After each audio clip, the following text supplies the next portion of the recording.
In a scorching, unsparing takedown that shocked even the most hardened Hollywood cynics, legendary comedian Jon Stewart has publicly called Meghan Markle a narcissist, not in jest, but with the precise venom of someone who's had enough of the Meghan show.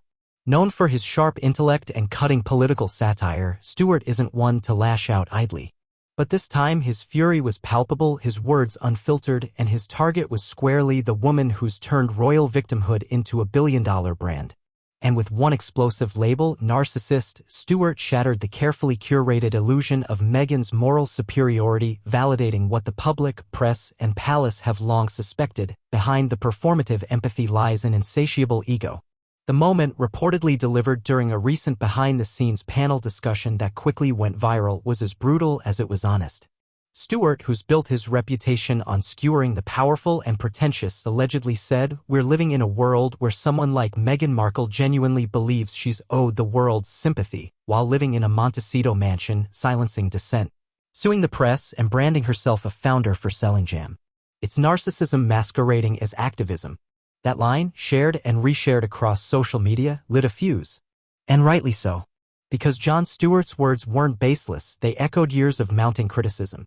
Meghan Markle has, since stepping away from royal life in 2020, orchestrated a relentless campaign to position herself as a symbol of modern feminism, racial equity, mental health awareness, and entrepreneurial grit. Yet time and time again, her actions betray a disturbing pattern: self-promotion disguised as purpose, victimhood wielded as a weapon, and a refusal to take accountability for the chaos she leaves in her wake. Just look at her media playbook. Following the bombshell Oprah interview in 2021, packed with unverifiable claims, Meghan and Prince Harry signed multi-million-dollar deals with Netflix, Spotify, and Penguin Random House. But instead of producing thoughtful content, they gave us a memoir packed with contradictions: Spare, a Netflix docuseries more focused on press vendettas than substance, and a podcast, Archetypes, that fizzled so badly even Spotify executives called them grifters. Her latest attempt, Confessions of a Female Founder, has already been widely mocked, not least by South Park, which lambasted the project as a glorified self-help circle for Meghan's ego. This is where Jon Stewart's comments hit hardest: the hypocrisy of a woman who weaponizes virtue signaling while shielding herself from critique. She champions free speech and mental health, yet bullies palace staff, as reported in the Times of London, silences her half-sister with legal threats, and reportedly alienates anyone unwilling to parrot her PR talking points. She denounces media intrusion while staging paparazzi-style walks through LA with carefully coordinated outfits. She demands privacy, then signs a Netflix deal to broadcast her life. Jon Stewart's take wasn't comedy, it was indictment. And it resonated precisely because he, unlike most Hollywood elites, isn't on her payroll or afraid of being blacklisted for telling the truth. Let's go deeper. The psychology of Meghan's behavior is textbook narcissism, as described by numerous behavioral experts over the years.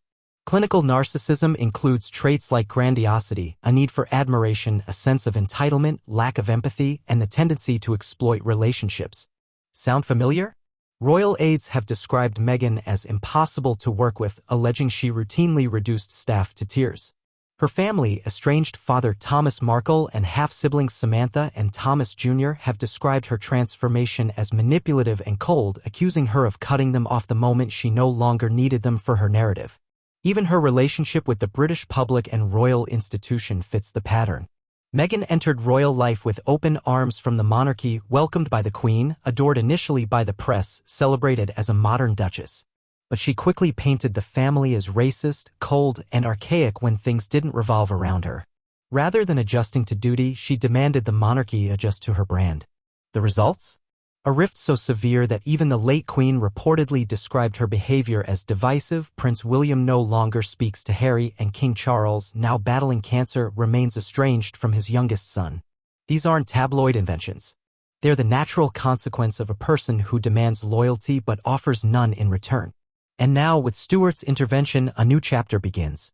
Because Jon Stewart isn't Piers Morgan, a commentator easily dismissed as having a personal vendetta. Stewart is the voice of reasoned liberal America, a man respected by progressives, centrists, and comedians alike. When he calls Meghan a narcissist, it cuts differently. It's not political, it's personal. It's a cultural reckoning. Moreover, Stewart's comments come amid increasing disillusionment with Meghan in elite circles. Hollywood, once enamored with her freedom journey, is now bored with the drama. Media execs are growing wary of her legal threats and demands for editorial control. Even Netflix is said to be cooling their enthusiasm, with insiders describing Meghan's upcoming lifestyle cooking show as low stakes and unlikely to match the original hype of their 2020 contract. She's no longer the power player she imagined, she's a liability in designer shoes. This implosion is only hastened by her clumsy attempts to reinvent herself yet again. After the collapse of archetypes, she's shifted gears with her American Riviera Orchard brand, an awkward blend of Gwyneth Paltrow's goop and Martha Stewart aesthetics, peddling jam, oils, and tableware with zero authenticity. The launch video, showing Meghan twirling in a field to a Nancy Meyer-style soundtrack, was mocked relentlessly online. Even loyal fans began asking, what exactly does she do? Jon Stewart answered that question with brutal clarity. She performs. Constantly. For the press, for the cameras, for herself. And that performance has grown so exhausting that even her most passive observers are tuning out. In the end, Stewart didn't just insult Meghan Markle. He triggered a much-needed cultural diagnosis. We are witnessing the slow, public unraveling of a woman who mistook fame for influence, brand building for legacy, and ego for empowerment. She thought she could manipulate institutions, critics, family, and the public like chess pieces. But as Jon Stewart just proved, you can't gaslight people forever.